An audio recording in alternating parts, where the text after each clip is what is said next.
El presidente del Banco Central calificó de institucional la situación que atraviesa por su rechazo al Fondo del Bicentenario y a abandonar su cargo, ambos reclamados por el Gobierno Nacional a través de decretos. Por eso, según indicó, decidió evitar nuevos contactos con la prensa en la puerta de su domicilio particular en el barrio porteño de Belgrano. De aquí en más, la comunicación con todos ustedes va a ser desde el Banco Central o desde el Congreso Nacional, ya que el tema que estamos tratando es de carácter estrictamente institucional. Muchas gracias, permiso. Esta semana, la Cámara en lo contencioso administrativo podría resolver si mantiene a Redrado al frente de la entidad monetaria tras las apelaciones que hizo el gobierno. Hasta tanto se produzca ese pronunciamiento, el gobierno trabajará en los detalles para lograr instrumentar el Fondo del Bicentenario lo antes posible.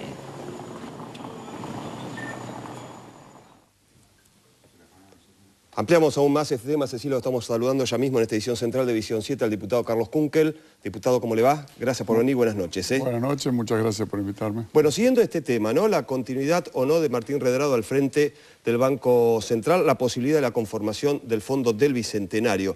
¿Cuál será el papel en los próximos días del Congreso de la Nación? Por un lado, la oposición está pidiendo una sesión en el Parlamento, una autoconvocatoria. ¿Esto es posible, diputado? No está contemplado en nuestro ordenamiento jurídico y, como siempre, los liberales, cuando quieren trabar el desarrollo de los procesos que nos están permitiendo la reconstrucción de nuestra economía, nuestro aparato productivo, incurren en algún tipo de prolijidades. El 1 de marzo se inician las sesiones ordinarias y, salvo que la presidenta convoque, no hay nadie que pueda hacerlo. ¿Qué es lo que se quiere hacer con ese dinero del Fondo del Bicentenario? Quiero decir, para los que se quedan, para los Redrado y los que apoyan a Redrado, ¿qué se pretende hacer con ese dinero? Tener un fondo suficiente de dinero, como el que hicieron los radicales en el gobierno de la Rúa, que con el megacanje, además de pagar 456 millones de dólares de comisiones, consiguieron dinero prestado para llenar las arcas del Banco Central, y cuando se fueron del gobierno lo dejaron con 8.000 millones de dólares. Fue una gran fuga de capitales de los poderes económicos concentrados, como bien lo ha explicado el viceministro de Economía, Feletti, en una muy buena exposición que ha hecho. Claro, el viceministro precisamente dijo eso, que en realidad la derecha quiere hacer negocios con esos fondos. ¿Qué es lo que quiere hacer el gobierno con esos fondos? A ver, lo que se dice en la oposición, como términos generales, han tenido distintas actitudes. Los sectores que se autodenominan de centro-izquierda ahora han retraído la discusión en el año 1983 diciendo que no hay que pagar la deuda porque es ilegítima.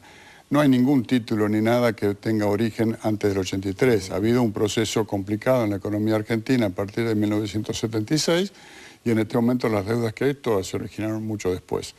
Pero al margen de eso, a ver, el doctor Adolfo Rodríguez Sá, seguramente, como nunca ha dicho que haya estado mal cuando declaró el default y nos dejó aislado de todos los centros financieros del mundo, supongo que querrá declarar el default nuevamente. El doctor Eduardo Duhalde, que nos dijo a todos el que depositó $1 retira $1, supongo que querrá otra vez que depositemos dólares y después nos paga 1.40 el dólar.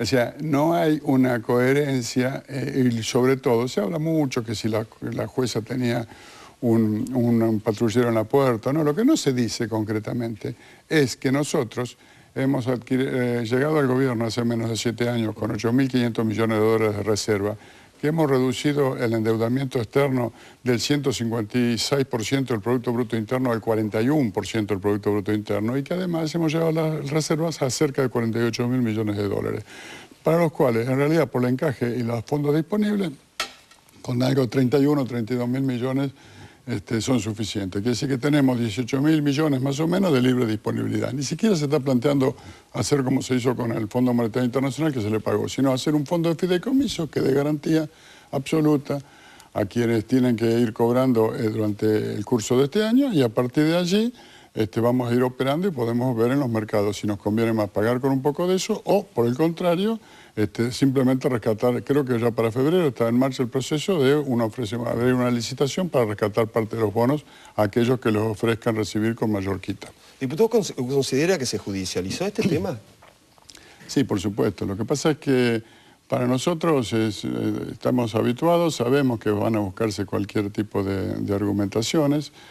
Ustedes no se olviden que por un importante programa, el señor Violcati y el doctor Mariano Grondona anunciaron el 15 de junio que el día 29 de junio asumía el ingeniero Cleto Cobo. Creo que todavía esa profecía no se ha cumplido. Siempre están anunciando cataclismos que nos van a perjudicar a todos los argentinos y lo anuncian como con una sonrisa. Ustedes ven, y todos los espectadores pueden ver, cada vez que algún juez o alguna medida internacional aparentemente va a perjudicar a la Argentina, la dicen con euforia, con títulos brillante. Bueno, está muy bien. Ellos quieren que a la Argentina le vaya mal. A la Argentina le sigue yendo bien y nosotros no solo no nos fuimos el 29 de junio, sino que además hemos multiplicado la acción de gobierno para profundizar las medidas que consoliden todo este proceso. Diputado, ¿considera usted que hay algo en la forma, en el estilo, que ha profundizado, digamos, la controversia?